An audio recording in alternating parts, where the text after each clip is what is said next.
벌써 사경의 마지막 날이 됐습니다. 저녁 시간으로는 마지막이죠. 어떡하죠? 오늘 해봐야 2장밖에는 못 나가는데 아직도 21장까지 가려면 언제 이것을 다 할 수 있을지 우리 목사님만 믿습니다. 우리 담임 목사님이 열심히 말씀을 전해 주실 거라 믿습니다.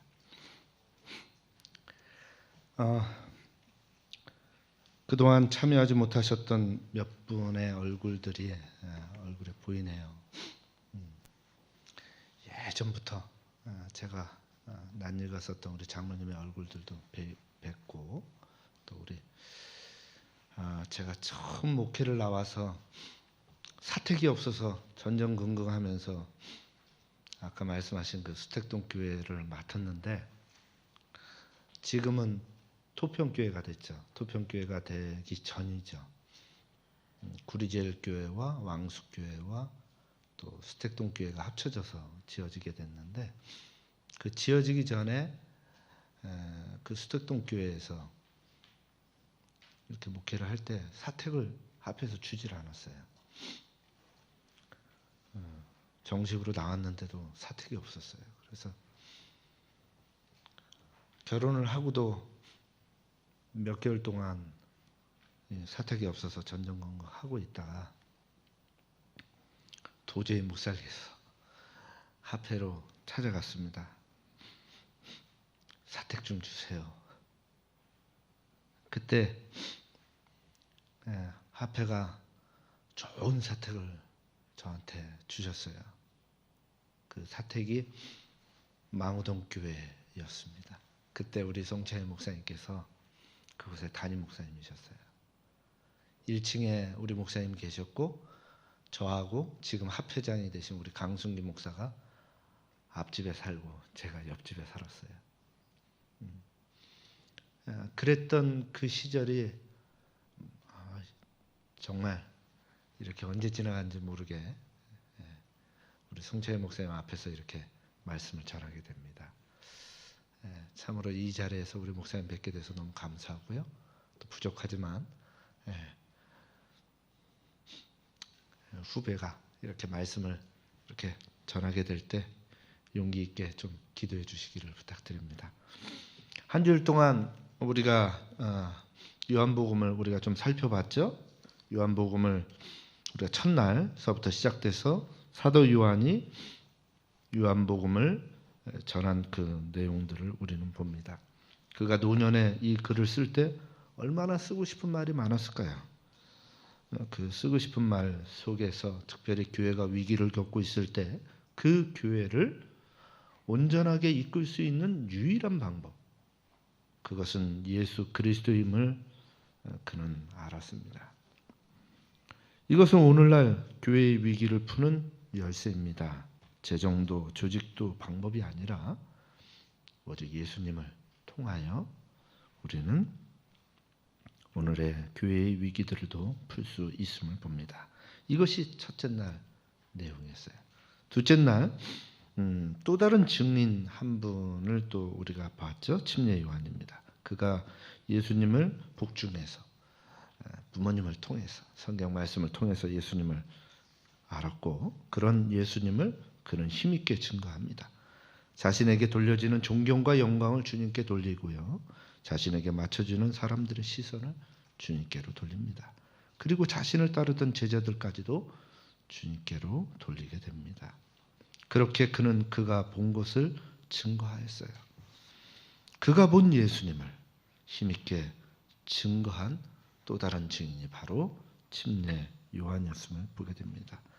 셋째 날 우리는 또 다른 증거자를 보게 되죠. 성경에 기록하는 그 증거자. 왜 이렇게 증거자가 많다고 제가 말씀드렸어요?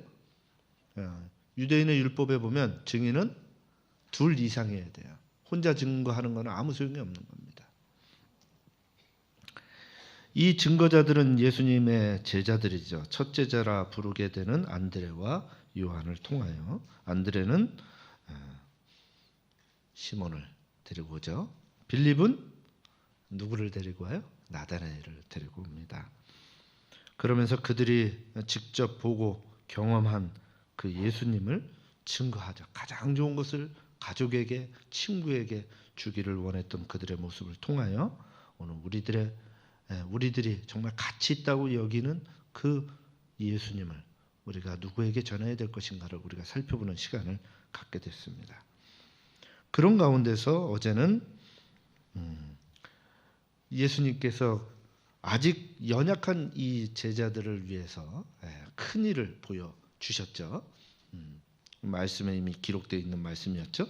이보다 더 큰 일을 보리라고 나다나엘에게 말씀하신 이 말씀대로 주님은 가나의 혼인잔치에서 놀라운 일을 펼쳐줍니다. 그런데 이 가나의 혼인잔치가 예수님의 십자가와 연관되어 있다는 사실을 성경 말씀 속에 요한이 기록하고 있는데 그 이유는 혼인잔치와 십자가 그 사건 속에 그 자리에 있었던 사람이 누구라고요?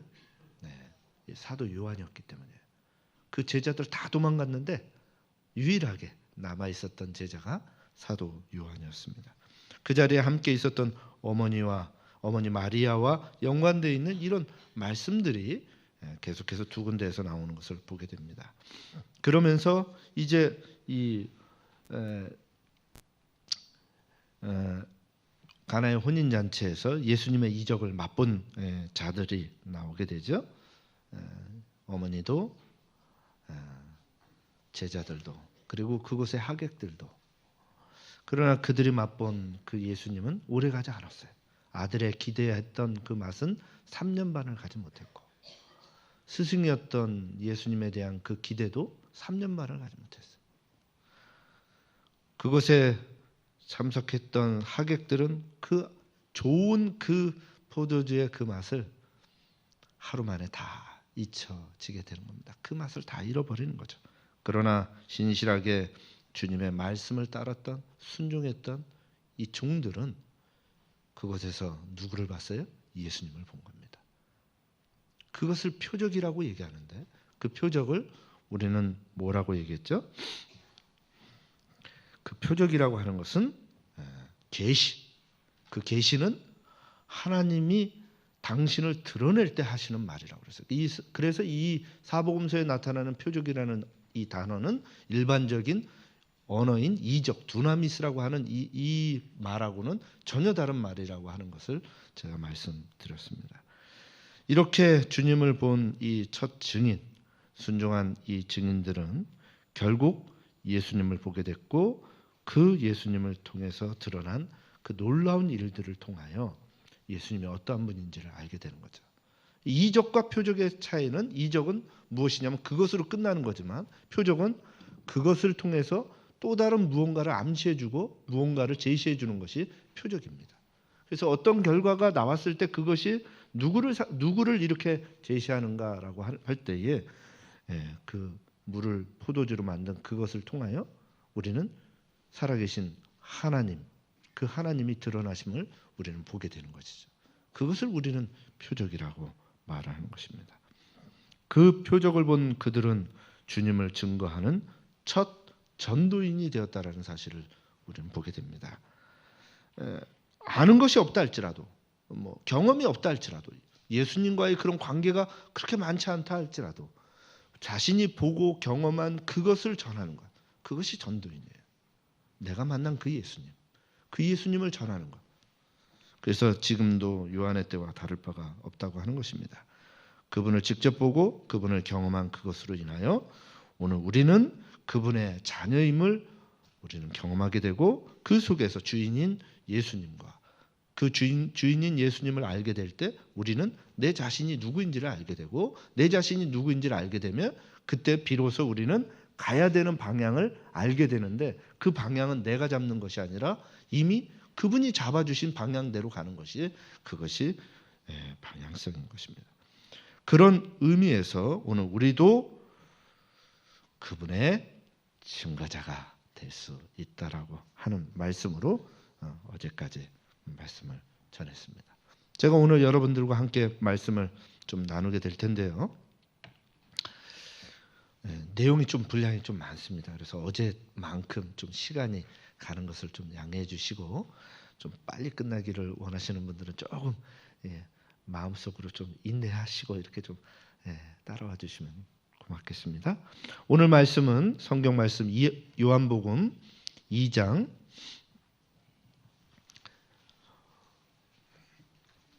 11절까지 봤기 때문에 요한복음 2장 12절서부터 있는 25절까지 말씀을 보도록 하겠습니다.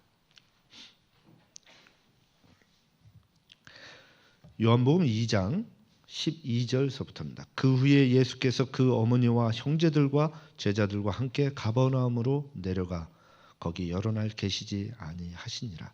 유대인의 유월절이 가까운지라 예수께서 예루살렘으로 올라가셨더니 성전 안에서 소와 양과 비둘기 파는 사람들과 돈 바꾸는 사람들의 앉은 것을 보시고 노끈으로 채찍을 만지사 양이나 소를 다 성전에서 내어 쫓으시고 돈 바꾸는 사람들의 돈을 쏟으시며 상을 엎으시고 비둘기 파는 사람들에게 이르시되 이것을 여기서 가져가라. 내 아버지의 집으로 장사하는 집을 만들지 말라 하시니 제자들이 성경 말씀의 주의전을 사모하는 열심히 나를 삼키리라 한 것을 기억하더라.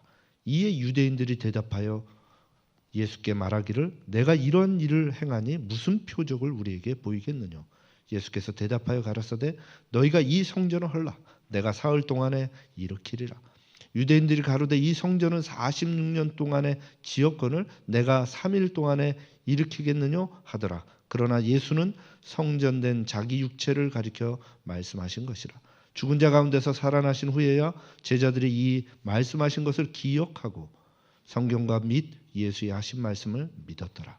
6월절에 예수께서 예루살렘에 계시니 많은 사람이 그 행하시는 표적을 보고 그 이름을 믿었으나 예수는 그 몸을 저희에게 의탁지 아니하셨으니 이는 친히 모든 사람을 아심이요 또 친히 사람의 속에 있는 것을 아심으로 사람에 대하여 아무의 증거도 받으실 필요가 없음이니라.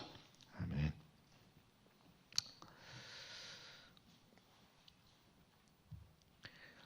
요한복음 2장 11절에 가나의 혼인잔치의 그 끝을 그 영광을 나타내심에 제자들이 그를 믿으니라라는 말씀으로 끝을 맺으면서 그 다음 말씀을 12절로 넘어가게 됩니다.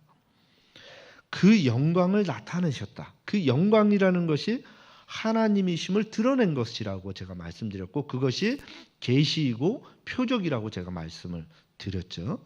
그것을 가나의 혼인잔치에서 보여주신 겁니다. 그리고 난 후에 예수님께서 가버나움으로 내려가셨고 그 가버나움에서 얼마를 계셨는지는 모르지만 그 여러 날 계시지 아니한 상태에서 예루살렘으로 넘어가신 장면이 바로 13절의 내용인 것입니다. 이제 주님께서 그 영광을 나타내신 그 상황 속에서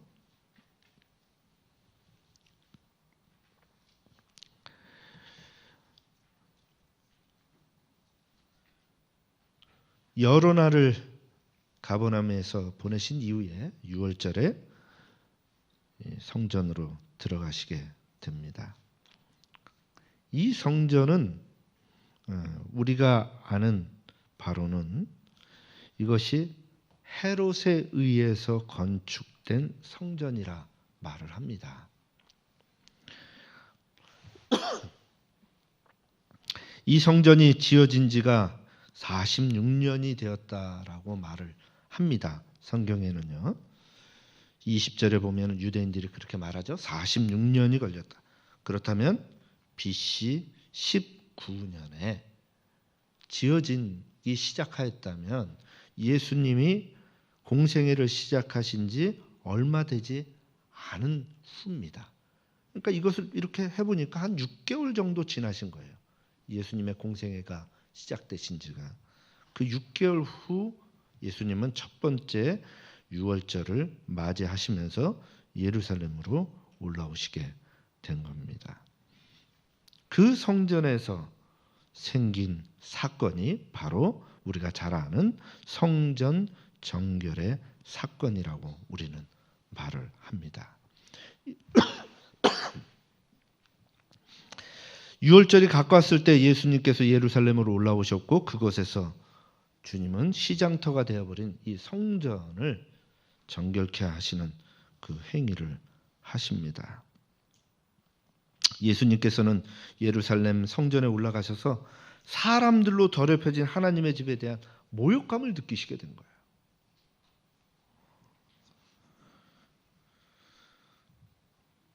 그곳에 수많은 사람들이 있었는데 장사하는 사람들과 짐승들이 함께 있었던 것입니다.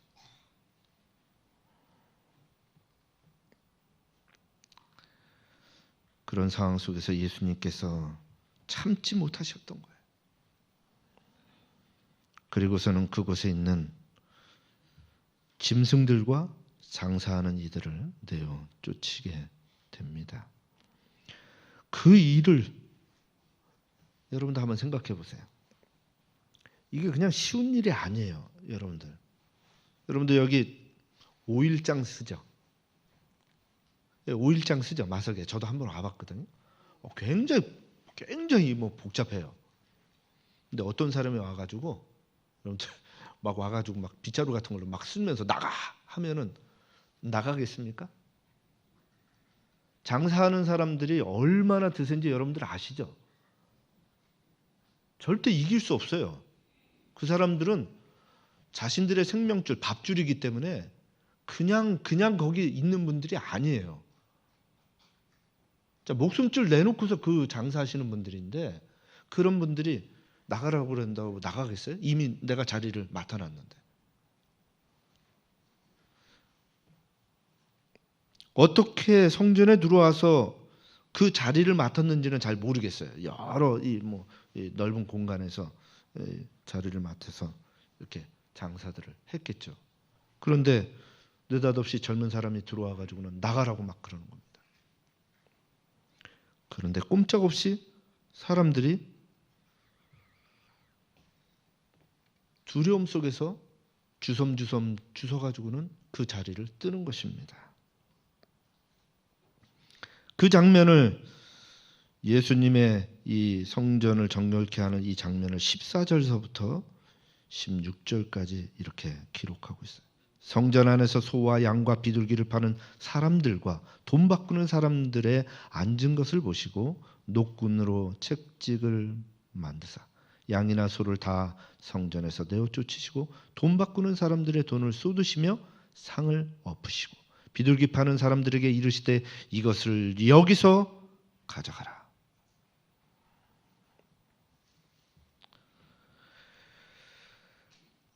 왜 예수님께서 이렇게 하셨을까요?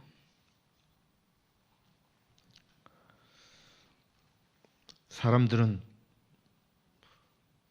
속절없이 예수님께서 그렇게 하실 때에 속절없이 그냥 나가는 것입니다. 이때 성전을 지키고 관리하는 유대인 당국자들이 그것을 봤어요. 이 유대인 당국자라고 하는 이 사람들은 제사장들과 바리새인들과 사두개인, 즉 다시 말해서 사내들인 공회의의 회원들이에요. 이들이 그것을 본 겁니다. 그것을 보는 순간에 그들은 놀랄 수밖에 없었어요. 왜냐하면 느닷없이 이런 일이 벌어지니 이것을 어떻게 이해를 해야 될 것인가. 그런데 이들도 그 부분에 대해서 말을 할 수가 없었던 것입니다. 왜냐하면 그 상황 속에서 보여진 그 예수님의 모습이 두려움 속에 그분을 볼 수밖에 없는 그런 상황이었어요. 왜냐하면 유대인들도 예수님이 하신 그 행위가 무언지 알고 있었기 때문입니다. 그래서 이 유대인들이라고 하는 이 사람들이 이렇게 질문을 했습니다. 18절을 한번 보세요. 이에 유대인들이 대답하여 예수께 말하기를 내가 이런 일을 행하니 무슨 표적을 우리에게 보이겠느냐.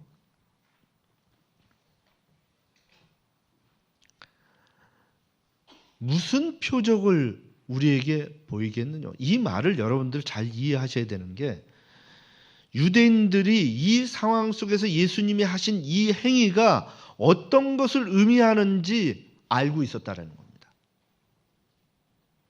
그것을 알고 있었기 때문에 이 행위를 하는 이 젊은 청년을 통하여 기대했던, 아니면 기다리던 그 누군가를 생각하고 뭐라고 말을 했냐면, 여기 이렇게 말한 거예요. 무슨 표적을 우리에게 보이겠느냐. 그 얘기는 그들이 예수님이 한 행위가 무엇을 의미하는지 알고 있었다라는 것이죠.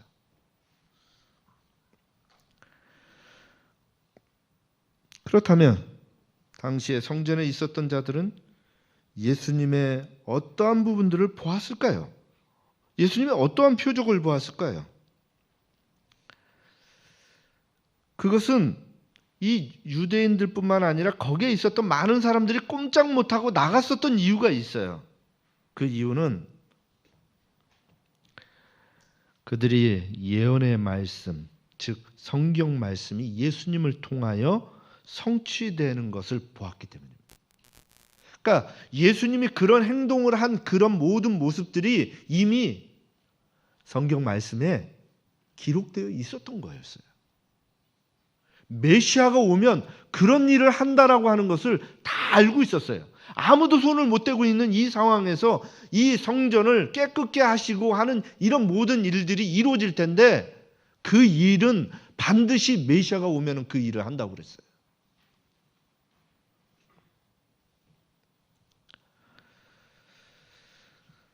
그런 부분들 속에서 당시의 이 상황을 정확하게 보고 이 부분을 나중에 깨닫게 된 제자 가운데 한 사람이 이것을 그렇게 기록을 한 것입니다. 17절 한번 보세요. 제자들이 성경 말씀에 주의 전을 사모하는 열심히 나를 삼키리라 한 것을 기억하더라. 자, 예수님이 하신 그 행동 속에서 제자들은 무엇을 떠올렸냐면 성경 말씀을 떠올렸다는 것입니다. 예수님이 하신 행동이 성경에 기록되어 있는 말씀이라는 것이죠. 유대인들은요, 그렇게 이해하고 있었어요. 그들이 여러 이제 책들이 있었는데 그 가운데 이제 묵시서라고 하는 에녹 일서에 기록된 그 바대로 본다면, 유대인들은 메시아가 올 때 솔로몬 성전의 영광을 필적할 만한 그런 성전처럼 옛 성전을 능가하는 그런 모습으로 오실 것을 기대하고 있었어요. 그리고 옛 성전들은 파괴되었지만 그 성전을, 새로운 성전을 회복할 그분이 오시게 된다면 그분은 메시아일 것이고, 메시아로 오게 된다면 그분은 성전을 정결케 하신다는 것이에요. 그래서 예수님의 이런 성전 정결의 이 모습은 그가 메시아임을 주장하는 행위로 이해가 되었던 것입니다. 본인이 메시아라고 하는 그 행위로 그것이 이해가 됐기 때문에 많은 사람들이 꼼짝 못했던 이유가 바로 여기에 있었던 거예요. 유대 당국자들도 이 부분에 대해서 전혀 이 마음속에 가가지고 으름장을 놓거나 이렇게 함부로 하지 못했던 이유가 바로 그것이에요. 그래서 그들이 언급한 말이 무엇이냐면 이렇게 말한 거예요. 당신이 이런 일을 행하니, 당신이 메시아라면 우리에게 무슨 표적을 우리에게 보이겠느냐, 이 뜻이에요. 그렇다면 여러분 한번 생각을 해보세요. 지금 예수님께서 성전을 정결케 하신 이 상황이, 이 모습이 예수님께서 이미 표적을 보이신 겁니까? 맞죠? 메시아로서 표적을 보였는데 이 사람들은 뭐라고 말을 하냐면 또다시 표적을 보여달라고 말을 하는 것입니다.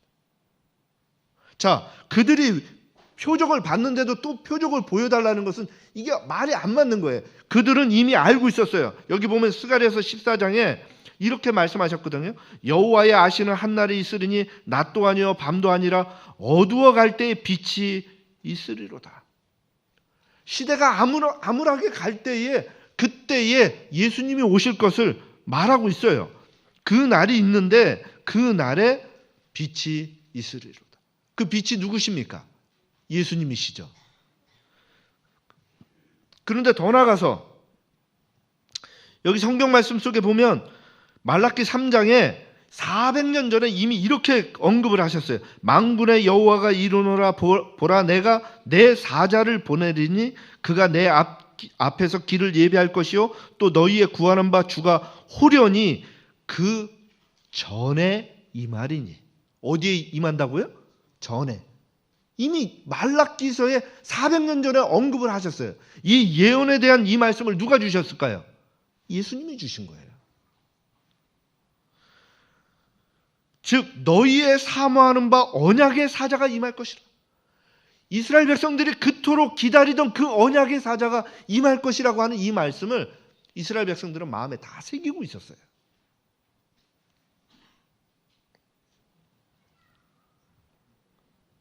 그렇기 때문에 그들은 이 상황에서 예수님께서 하신 이 모든 일들이 예언의 말씀을 성취하는 것이라고 하는 것을 알고 있었다라고 하는 것입니다. 그러면서 예수님께서 이 성전에 있는 이 짐승들과 사람들을 다 어떻게 했죠? 내보냈죠? 다 내보냈어요. 근데 이 부분에 대해서 스가랴서에서의 예언의 계시의 말씀을 쓰면서 이렇게 쓰고 있어요. 그날에는 누가요? 여호와의 사자가 임하는 그날에는, 전에 임하는 날에는 만군의 여호와의 전에 누가 없다고요? 가난한 사람이 다시 있지 아니하리라. 이제 이 부분입니다. 이 예언의 말씀이 이것이 성취가 되려면 가난한 사람들이 그 전에 있지 말아야 되는 거예요. 그렇다면 이 가난한 사람이 의미하는 것이 무엇일까요? 이 가난한 사람이라고 하는 이 의미는 이미 사람들은 다 알고 있었어요. 이것은 성전에서 장사하는 사람들을 빗대어 말한 것이라고 하는 것을 그 시대의 사람들은 다 알고 있었어요. 왜냐하면 가난한 사람들이 장사하는 장사치들이었기 때문에. 그들을 빗대어 통념적으로 장사하는 사람들을 가난한 사람이라고 불렀던 것입니다. 그래서 이 부분에 있어서 장사하는 이 사람들을 여기 보시면은 뭐라고 그랬어요? 예수님께서 16절에 비둘기를 파는 사람들에게 이르시되 이것을 여기서 가져가라. 내 아버지의 집으로 장사하는 집을 만들지 말라. 즉 다시 말해서 가난한 사람들이 그곳에 있지 않겠다라고 하는 이 말씀이 곧 장사하는 사람들을 그곳에 두지 않겠다라고 하는 이 부분으로 모두가 다 이해했기 때문에 그들이 두려운 마음 속에서 그 성전에서 나갈 수밖에 없었다라는 것입니다.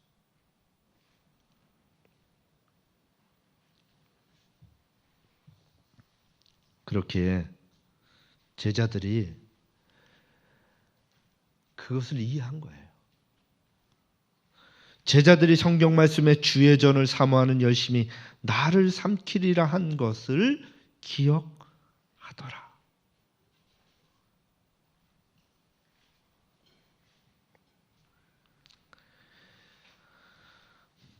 예수님께서 주의 전을 사모하는 그 거룩한 그 분노로 인하여 그 성전을 정결케 하시는 그런 모습들을 보면서 그들은 성경 말씀을 기억하고 떠올렸던 것입니다. 그 모습 속에서 그들은 누구를 봐요? 메시아를 보는 거예요. 시편 69편의 그 상황이 그들에게 떠올려지는 거죠. 시편에 기록되어 있는 이 말씀 속에 주의 집을 위하는 열성이 나를 삼키고 주를 회방하는 회방이 내게 미쳤나이다. 이 기록되어 있는 이 말씀 속에서 성전을 깨끗게 하는 이 일을 보게 될 때 제자들은 이 말씀이 기억나게 된 것이에요. 성경 말씀이 기억난 거예요. 떠오르게 된 거죠. 왜냐하면 이 말씀이 누구를 증거하는 일이었냐면 메시아를 증거하는 말씀으로 그들은 알고 있었기 때문에 이 말씀이 떠올려지게 된 것입니다. 즉 다시 말해서 예수님의 성전에서 보여주신 모든 행위는 예언의 말씀을 성취하는 무엇이었어요? 표적이고 계시였던 것입니다.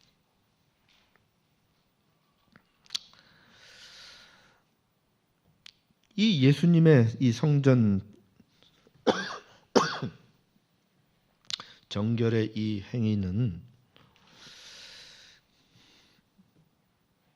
메시아로서의 행위였지만 예수님께서는 그의 청중들이 기대한 것처럼 어떤 표적을 물을 포도주로 바꾸고 죽은 사람을 살리고 하는 그런 일들 기초로 해서 당신이 메시아임을 드러내놓지 않습니다.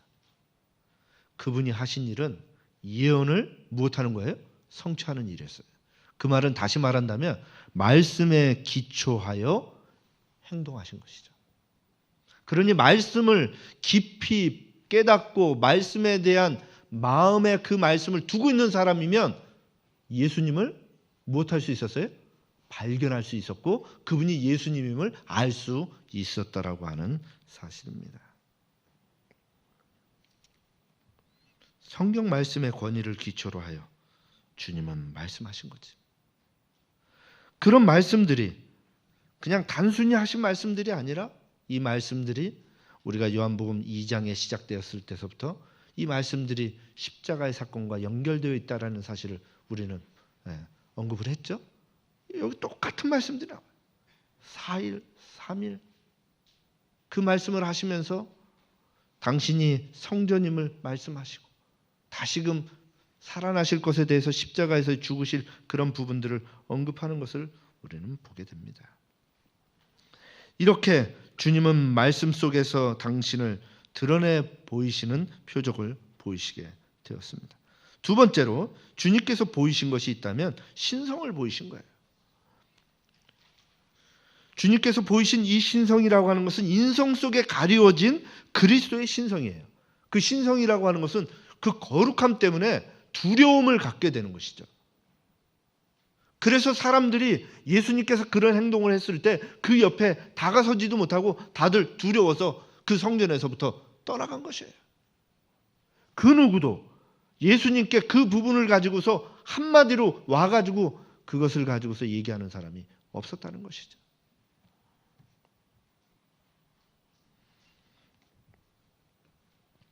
먼저 예수님의 제자들을 포함하여 그곳에 있었던 사람들이 예수님의 메시아적 행위를 떠오르게 하는 이 말씀을 기억하게 될 때 그들의 마음속에 예수님에 대한 경외심과 두려움을 갖게 되었던 것입니다.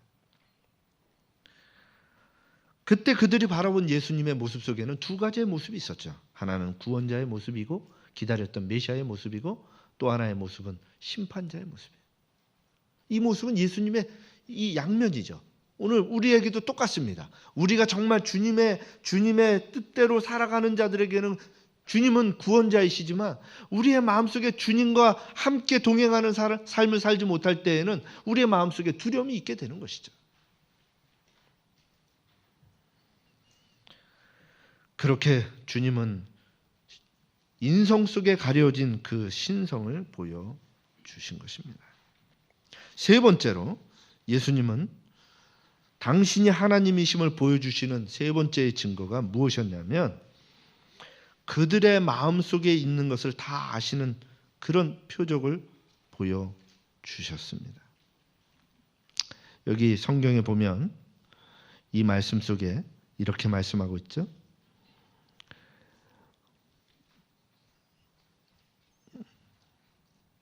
24절에 예수는 그 몸을 저희에게 의탁지 아니하셨으니 이는 친히 모든 사람을 다 아심이요. 또 친히 사람의 속에 있는 것을 아심으로 사람에 대하여 아무의 증거도 받으실 필요가 없음이니이다. 예수님은요, 이들이 무엇을 생각하고 무엇을 두려워하고 있는지를 다 알고 있었어요. 그들이 두려워하는 것은 자신들이 가지고 있었던 그 기득권을 빼앗기는 것에 대한 두려움이었지 정말 예수님이 메시아이기 때문에 두려워한 것이 아니에요. 그들이 성전에서 누릴 수 있었던 그 많은 것들을 다 잃어버릴까 하는 그것 때문에 그들은 두려워한 거예요. 악을 더 사랑하고 어둠 가운데 있는 것을 더 좋아했던 그들이 자신들의 죄가 드러나는 것을 두려워한 나머지 자신의 행위를 정당화하고 예수님을 메시아로 영접하지 않는 것도 다 알고 있었던 것입니다. 그렇게 이미 표적을 보이셨는데도 뭐라고요? 무슨 표적, 메시아로서의 무슨 표적을 우리에게 보이겠느냐라고 말을 하는 것은 이것은 말이 앞뒤가 안 맞는 거예요. 이미 보여줬는데 어떤 표적을 또 달라는 겁니까? 그런 예수님이 뭐라고 그래요? 내가 너희를 위해서 죽는 것을 보여주겠다. 그 말이 여기에 있는 것처럼 이 성전을 헐라 내가 사흘 만에 다시 일으키리라고 하는 그 말씀이 바로 그들에게 줄 수 있는 유일한 표적은 뭐밖에 없다는 거예요? 십자가에 달리시는 것밖에 없다는 거예요. 다 보여줬는데 뭘 또 보여달라고 하는 것이죠.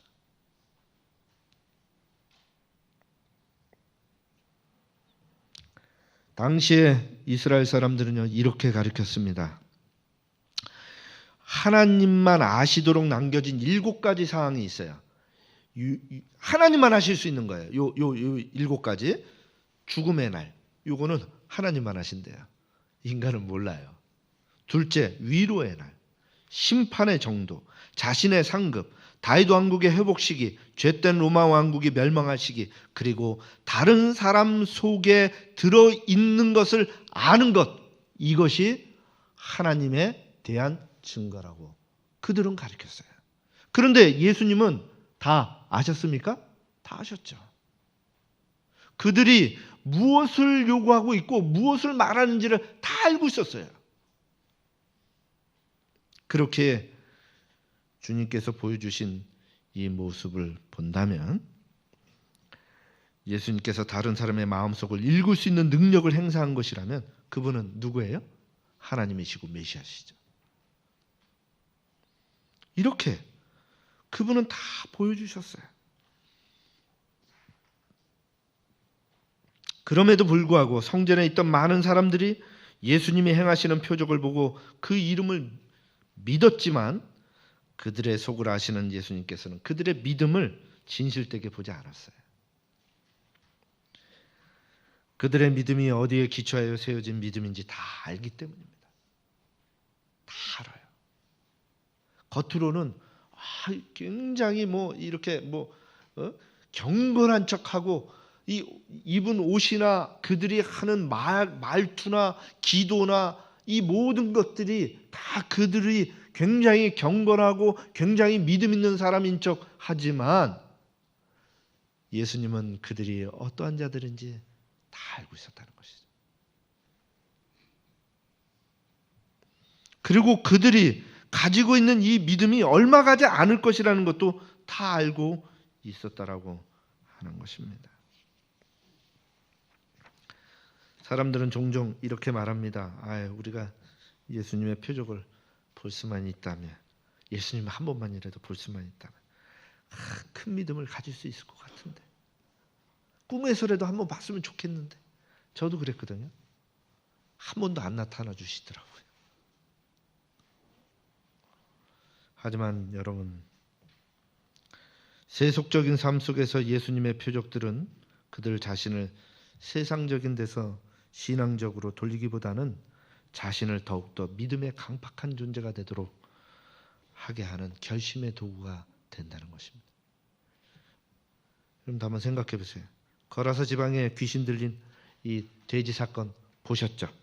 예? 성경 말씀 보시면 나와요. 예? 그때에 이 귀신 들려가지고 이 돼지들이 이 물속으로 들어갈 때에 그 장면을 다 봤어요. 그 동네 사람들이 다 봤어요. 이야기를 다 듣고. 그랬음에도 불구하고 그들이 어떤 행동을 취했습니까? 떠나가 주기를 원했잖아요. 예수님께서. 그들의 믿음은 위기의 순간에 분명히 드러나게 되는데 이해관계를 따져서 분리하거나 실리를 따져서 손해를 보는 경우 서슴없이 미련 없이 마음을 주님께로부터 돌리고 자신들의 등을 주님께로 향하게 서게 되는 것입니다. 지금은 바쁘니까 예수님 지금은 내가 사는 게 궁색해서 지금은 좀 어려운 상황 속이라서 장가도 가야 되고 소도 팔아야 되고 해야 될 일이 너무 많은데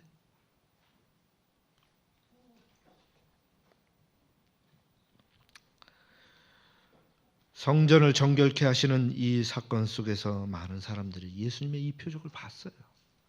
그럼에도 불구하고 그 사람들 가운데 수많은 사람들이 예수님을 십자가에 못 박으라고 외치는 사람들이 되었다는 사실이.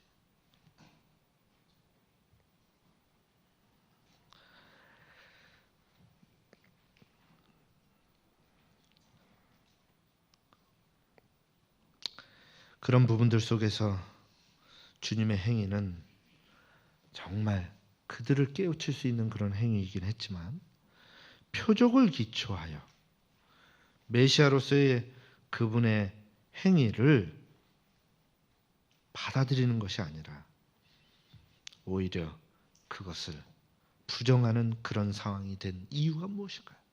그것은 표적에 기초한 신앙이 되면 그렇게 되는 것입니다.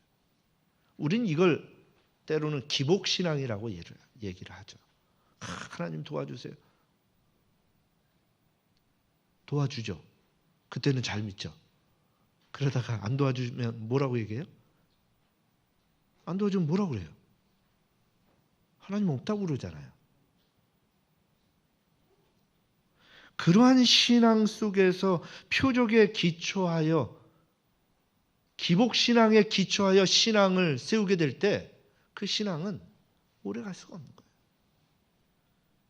성전 정결 때에 예수님의 그 모습을 봤던 사람들이 3년이 지나서 예수님을 십자가에 달라고 외치는 사람들이 된 이유가 뭘까요? 예수님의 표적을 보았습니다.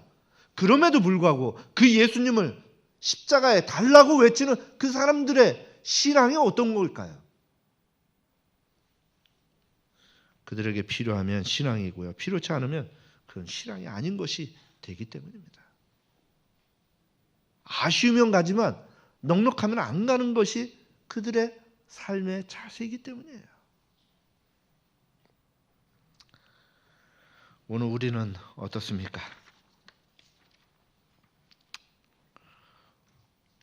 오늘 주님의 표적을 보는 것은 대단히 중요합니다. 하지만 우리의 믿음은 표적만에 기초하여 세워지는 그런 믿음이 되어서는 안 됩니다. 표적을 경험하는 자가 성경 말씀 위에 서서 표적이 우리에게 무엇을 말하고 있는지를 깨달아 알아. 알 때에 표적은 우리의 믿음을 더욱 강하게 만드는 믿음의 활력소가 된다는 사실입니다. 말씀에 기초하여 주님께서 보여주시는 것을 우리가 믿게 될 때 더 큰 믿음을 갖게 되는 것입니다. 2000년 전에 이스라엘 사람들이 보여준 모습이 참 실망스럽게 보여지죠. 그런데 그 모습이 우리 모습이에요. 그들을 탓할 수 없는 것은 어쩌면 우리의 모습이 그들을 닮아가기 때문인 것입니다. 따라서 체험은 우리의 영적인 삶에 있어서 매우 강력한 요소이긴 하지만 우리가 흔들리지 않는 신앙을 소유하려면 말씀의 기초를 두고서 우리가 신앙을 해야 하는 것입니다. 성경 말씀은 우리에게 이렇게 말씀합니다. 너희가 성경에서 영생을 얻는 줄 생각하고 성경을 상고하거니와 이 성경이 곧 내게 대하여 증거하는 것이로다. 주님을 알아야 되죠. 주님을. 이적에 이렇게 여러분들이 관심을 가지면 안 돼요. 그 표적 중요합니다. 그러나 그 표적이 가리키는 것이 무엇인지를 봐야 되는 거예요.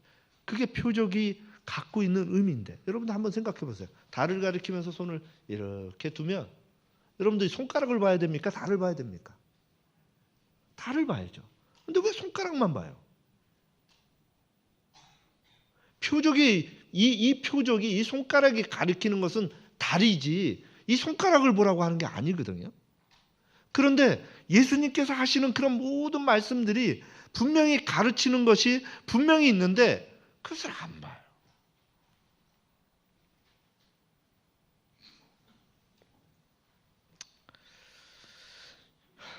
따라서 우리는 이런 부분들을 통해서 주님께서 왜 그런 부분들을 계시로 보여주셨는가를 우리는 깊이 생각해 볼 필요가 있는 것입니다.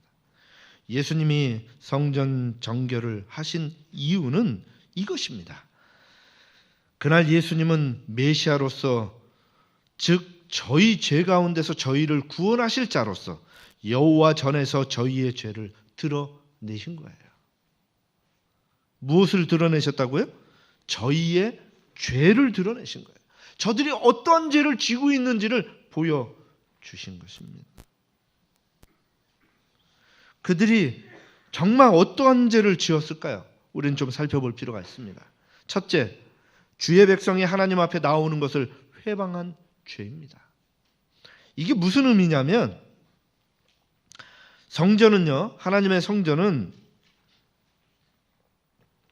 이렇게 말씀하고 있어요.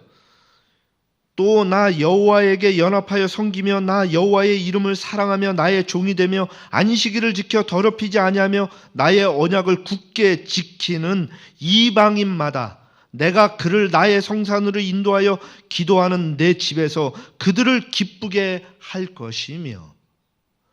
하나님의 성전은 유대인들의 전유물이 아니었습니다. 하나님께서 이 성전을 지으실 때 사방에서 전부 다 볼 수 있도록 그 광야에서도 그 성막을 두셨어요. 그리고 구름 기둥과 불 기둥으로 당신의 그 표징을 보여주실 때 이방인들이 전부 다 봤어요. 그리고 두려워 떨며 그 하나님을 경외하는 마음을 가졌다고 했어요. 그랬는데 그 하나님을, 그 섬기는 그 성전에 그들이 하나님을 모시면서 이방인들이 함께하여 예배를 드릴 수 있는 장소를 마련해 놨죠. 그것을 뭐라고 표현하죠? 이방인의 뜰. 여러분 성경 한번 읽어보세요. 여인의 뜰도 있고 이방인의 뜰도 있고 그들이 만들어 놨어요. 그렇게 유대인들만 들어가는 장소도 있고 이방인들도 들어올 수 있는 장소를 만들어 놓은 것입니다. 그곳에서 그들은요, 이방인들이 와서 함께 예배 드릴 수 있도록 했어야 되는 거였어요. 그게 하나님의 뜻이었는데. 그런데 그들은 하나님께서 당신의 종들을 통하여 이미 말씀하셨음에도 불구하고 이 유대인들의 행위는 주의 백성들이 성전에 나오지 못하도록 하는 그런 끔찍한 짓을 저지른 것입니다. 여러분들, 이 장사하는 이곳이 바로 이방인들의 뜰이었어요. 이곳에서 하나님께서 누구를 만나요? 당신의 백성을 만나는 거예요. 당신의 백성은 유대인, 이방인 이걸 나누지 않습니다. 그런데 그 이방인들을 위하여 그 장소를 준비해 주셨는데 그 장소에 못 들어오게 다 막아놓은 거예요.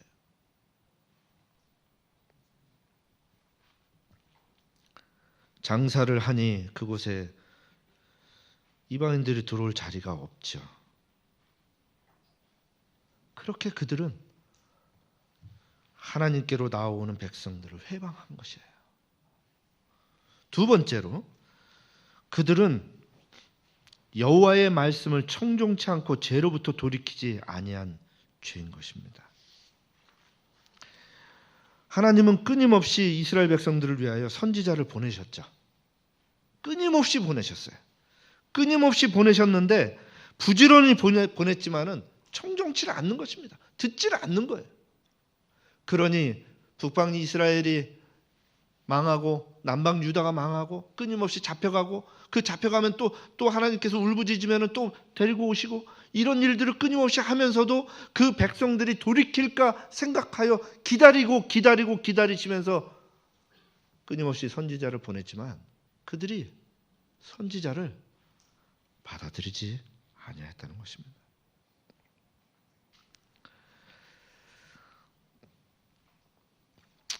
그들은 죄로부터 돌이키게 하기 위하여 하나님께서 보내신 선지자들을 그리고 그들의 말을 청종치 아니하고 자신들의 죄로부터 돌이키지 아니한 것입니다. 세 번째로 그들의 죄는 여호와의 성과 집을 더럽힌 죄입니다. 이미 이 부분은 우리가 봤죠. 하나님의 성전에 뜰 안에 뭘 가져왔어요? 짐승들을 가져갔어요. 하나님의 이 성전 안에 들어올 수 있는 짐승은 어떤 짐승만 들어오죠? 정결한 짐승, 흠이 없는 짐승만 들어오는 것입니다.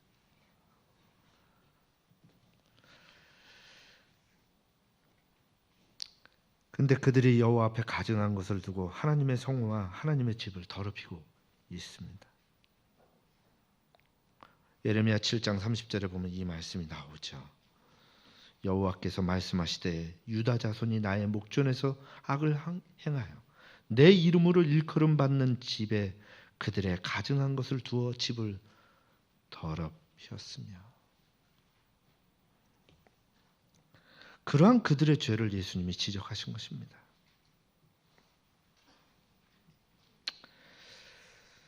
당시에 유대인 성인 남자라면 해마다 한 차례씩 성전세를 내야 했습니다. 한 차례씩. 성전세는 성전 화폐 기준으로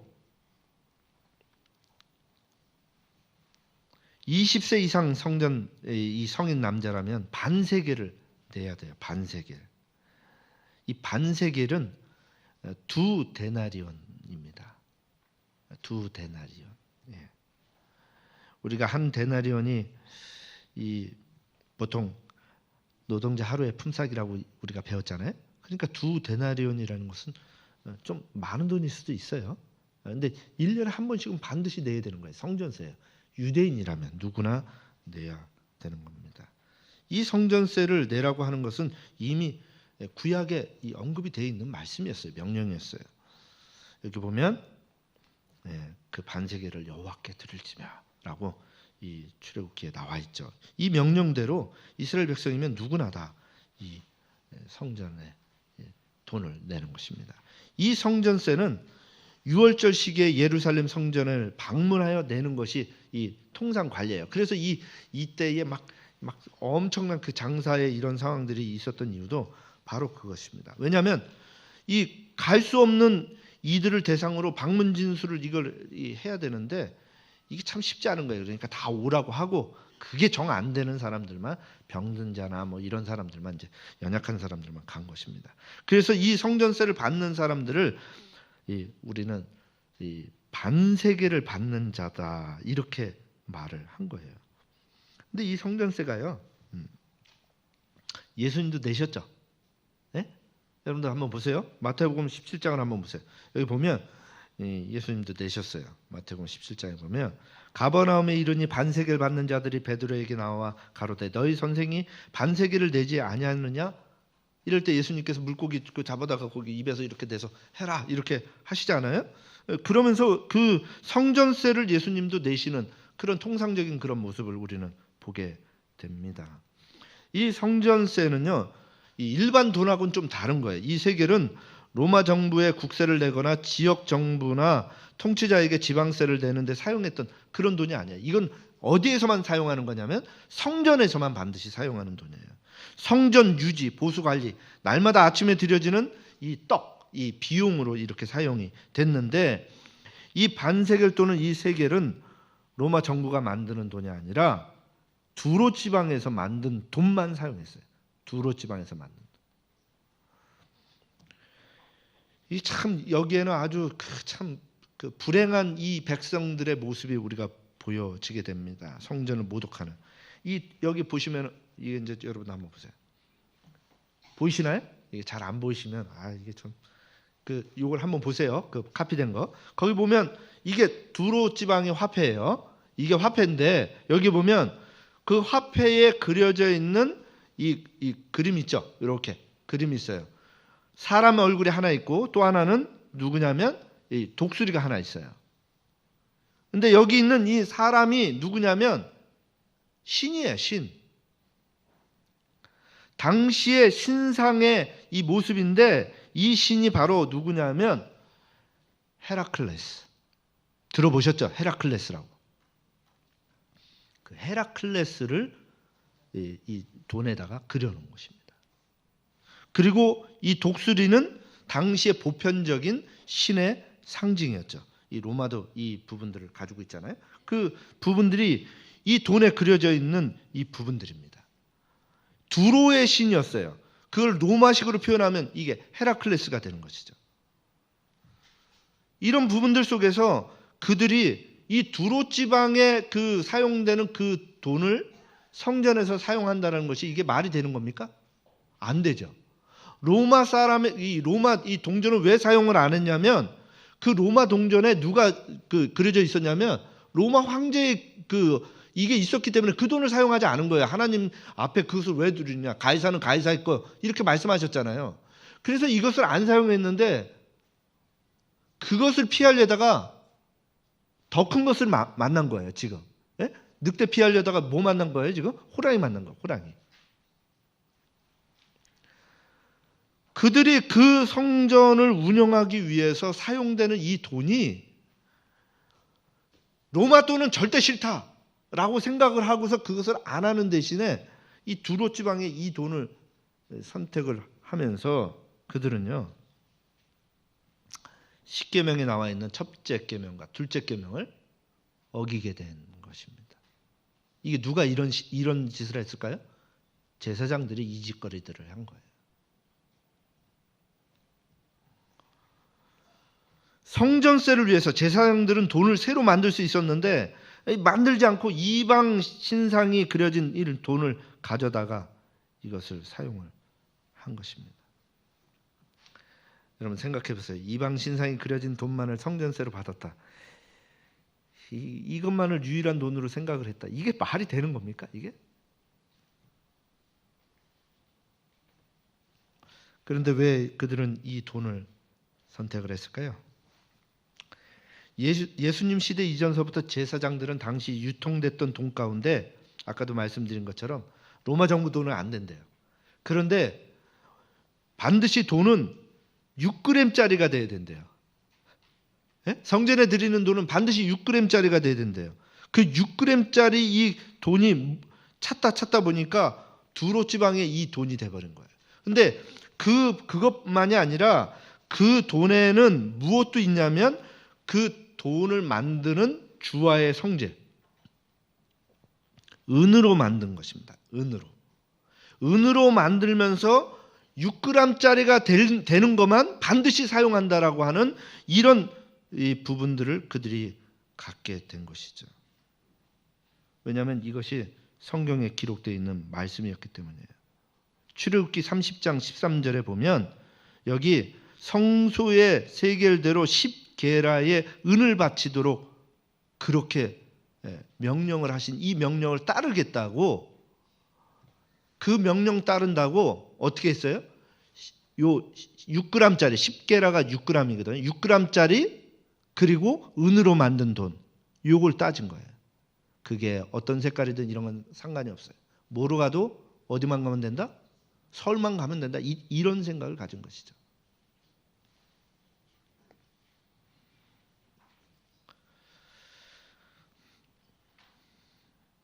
그런 속에서 그들은 10게라짜리 이 무게를 드리는 것에 주목을 하게 된 거예요. 그러면서 그 돈을 가져다가 별짓을 다 합니다. 자, 돈 바꿔주는 자들은 이제 황제의 얼굴을 그려서 사용 못하고 요것만 무조건 사용해야 되라고 법으로 해놨어요. 그래놓고서는 돈 바꿔주는 사람을 이렇게 지정해서 넌 여기서 이거를 해가지고는 그 일을 맡길 때 환전 수수료로 얼마를 떼가냐면 12.5%를 떼어갑니다. 요즘도 이렇게 떼어가면은 이거 걸리죠. 법적으로 이게 걸릴걸요? 이만큼 떼어가면? 글쎄요. 네. 어마어마하게 이윤을 남기고 있는 것입니다. 근데 이것만 이랬을까요? 아니에요. 이게 원래는 그 성전에 들어오는 그 재물들은 흠이 없는 거였는데 이걸 원래는 감난산 위에다가 원래 그 재물을 살 수 있도록 해놨었어요. 비둘기나 다른 재물들을 살 수 있도록 이 감난산, 이 예루살렘에서 바로 가까이 있으니까 예루살렘으로 들어오는 길에 감난산이 있었거든요. 그러니 그곳에 하나님의 아들들이라는 매점을 두고서 그곳에서 이렇게 이 그 물건을 거기서 흠없는 물건을 사가지고 올 수 있게끔 이렇게 한 겁니다. 그런데 이 하나님의 아들들이 잘 이윤을 잘 안 줬나 보죠. 이게 좀 제대로 이 제사장들한테 제대로 안 했나 봐요. 그러다 보니까 그 다툼으로 인해서 그래? 그러면 너는 거기서 장사해. 우리는 여기서 다른 사람들 불러다가 여기서 장사시킬 거야. 해가지고서는 이 이방인의 뜰에다가 이것을 살 수 있는 경쟁 행상인을 두게 된 것입니다. 사적인 문제로 하나님의 성전을 더럽게 만드는 이런 상황들을 만들면서도 하나님의 성전은 그들에게 경건하고 거룩한 곳으로 여기지지 않게 된 것이죠.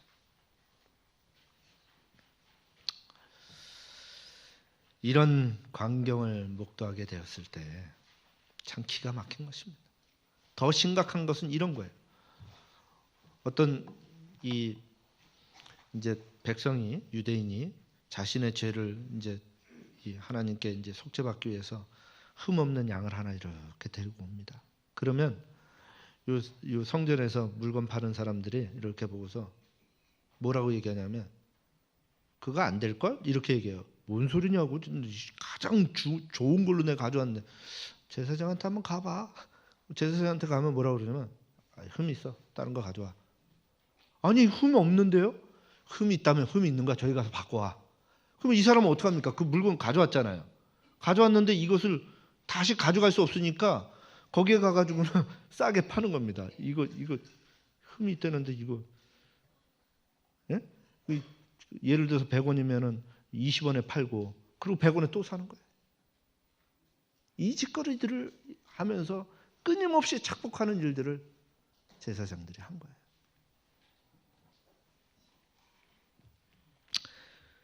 그러니 여러분들 예수님이 이 장면을 보면서 얼마나 실망했을까요?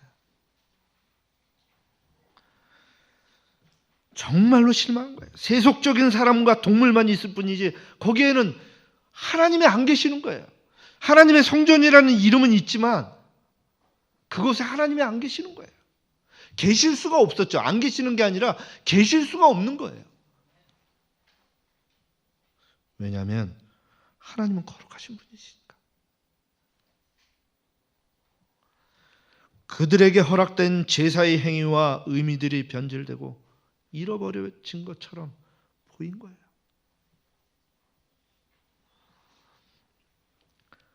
소와 양과 비둘기 파는 사람들은 어린 양 예수를 상징한 속죄물을 자신들의 이윤을 위하여 장사의 수단으로 사용하는 것입니다. 요즘도 이런 일들이 참 비일비재하다는 게 참 마음이 아파요. 교회 안에서.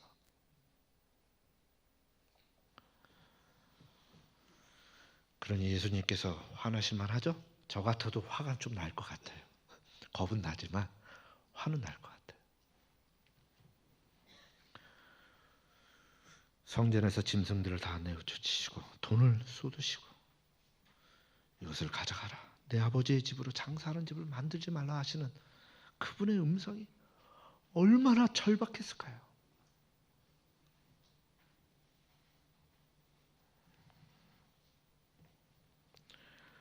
예레미야 10장 30절에는 그 상황을 이렇게 예언으로 이미 표현해 놓았습니다.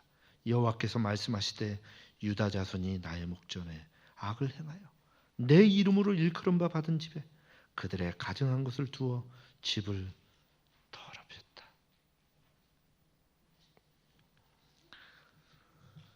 흠 있는 재물을 하나님의 성호와 하나님의 집을 더럽히고 있었던 것입니다. 그렇게 예수님은 그들의 그런 모습을 보면서 그들의 죄를 지적하신 거예요. 그 이유는 그들의 죄 가운데 돌이키게 하사 하나님께로 다시 돌아가게 하는 그 일이 그분의 사명이고 이 땅에 오신 이유이기 때문이에요. 싫다고 뒤로 돌아서 가버리면 그만입니까?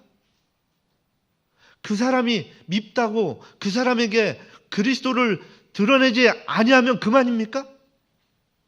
예수님은 그러시지 않았어요. 당신의 집을 더럽히는 그 사람들을 향하여 손을 내미시고 호소하시고,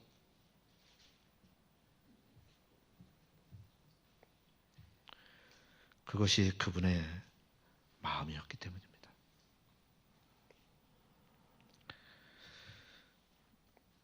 주님은 예레미야 7장 23절에 이미 예언으로 예레미야를 통하여 주신 말씀처럼 오직 내가 이것으로 그들에게 명하여 이르기를 너희는 내 목소리를 들으라. 그리하면 나는 너의 하나님이 되겠고 너희는 내 백성이 되리라. 너희는 나의 명한 모든 길로 행하라. 그리하면 복을 받으리라. 아멘. 그들을 향해 말씀하시는 이 예수님의 그 모습, 그 음성. 주님은 그들에게 죄로부터 돌이킬 기회를 허락하셨죠. 그러나 그들이 청종치 아니하고 귀를 기울이지 아니하는 것이에요.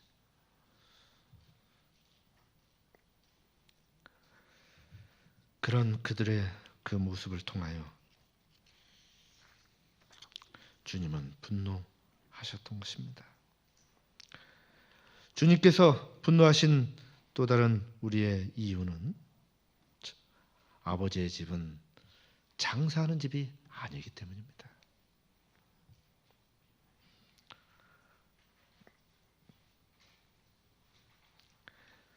두 번째, 아버지의 집은 거룩한 곳이에요.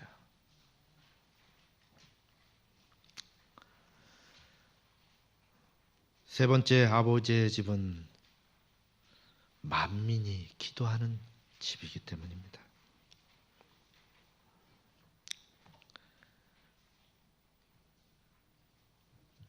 그런 이 집을 주님은 이렇게 기록하고 있죠. 요한복음 2장 16절입니다. 비둘기 파는 사람들에게 이르시되 이것을 여기서 가져가라. 내 아버지의 집으로. 여러분, 이 말씀이 하나님의 아들이심을 선언하는 말씀이에요. 여러분 생각해 보세요. 이 집이 만민이 기도하는 집인데 이 집이 누구의 집이라고요? 내 아버지의 집이라고요. 이 내 아버지의 집이라고 말씀하신 이 말씀은 다른 곳에서는 뭐라고 말씀하시냐면 내 집이라고 말씀하셔요. 마가복음을 한번 여러분들 보세요. 내 아버지의 집이라고 말씀하시지 아니하시고 뭐라고 말씀하셨냐면 내 집은 만민이 기도하는 집이다. 당신이 하나님이심을 드러내놓고 있는 거예요. 이거만큼 더 큰 표적이 어디 있으며 이거만큼 더 큰 선언이 어디 있겠습니까?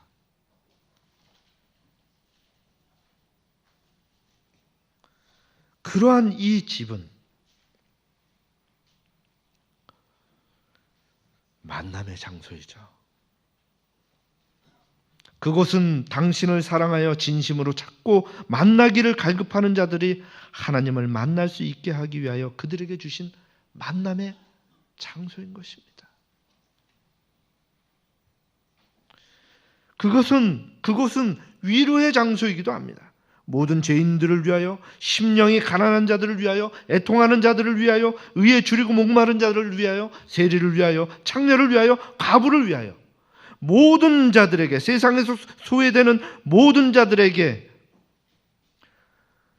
하나님 앞에서 자신의 존재를 찾고 삶의 위로를 받을 수 있게 그들에게 주신 장소가 바로 하나님의 성전, 위로의 장소였던 것입니다.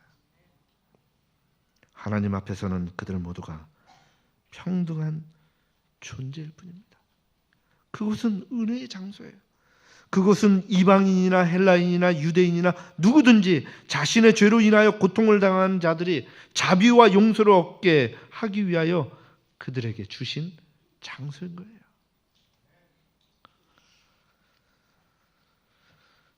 그것을 모세에게 주시지 않았습니까? 누가 주셨어요? 예수님 당신이 주셨어요. 너희를 위하여, 나를 위하여 그곳을 짓되 내가 너희와 같이 있겠다.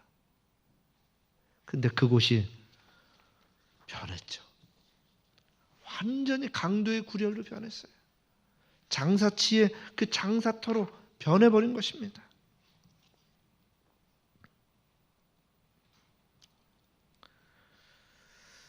그것을 주셨던 그분이 그곳이 어떤 곳인지를 선언하신 그분이 예수님 자신이었기에 지금 시장터가 되어 있는 이 성전을 보시며 더욱더 한탄스러우셨던 것이에요. 이제 우리 자신을 한번 봅시다. 오늘날 나에게 교회는 어떻습니까? 오늘날 우리 교회는 어떻습니까? 당시 유대인들의 성전에 대한 잘못된 생각과 행동들이 사도 요한의 시대의 교회 공동체 속에서 나타나는 같은 문제들이었지만 그것은 오늘 이 시대를 살아가고 있는 오늘 우리들에게도 동일하게 나타나는 잘못들이라는 것입니다.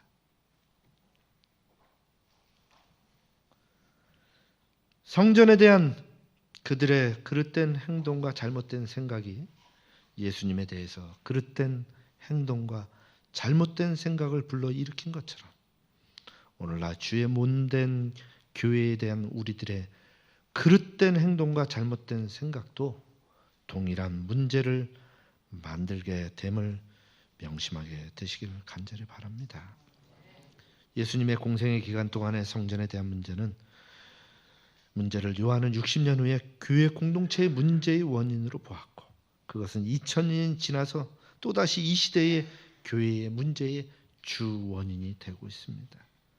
예수님에 대한 바른 이해를 갖지 못하거나 혹은 알지 못한다면 오늘날도 주의 몸된 이 교회 안에서 지난날의 이스라엘 백성들이 그릇된 행동과 잿된 생각을 서슴지 않고 행하게 된 것처럼 그렇게 행할 수 있다라고 하는 것입니다. 예수님은 교회의 주인이십니다. 그분은 오늘도 살아계셔서 당신의 피로 사신 교회에 계시고 그곳에서 우리를 만나고 계셔요. 교회를 사람 만나는 곳으로 여기지 않게 되시길 바랍니다. 교회를 사업의 한 장소로 여기게 되지 않게 되시기를 간절히 바랍니다. 교회는요, 기도하는 곳입니다.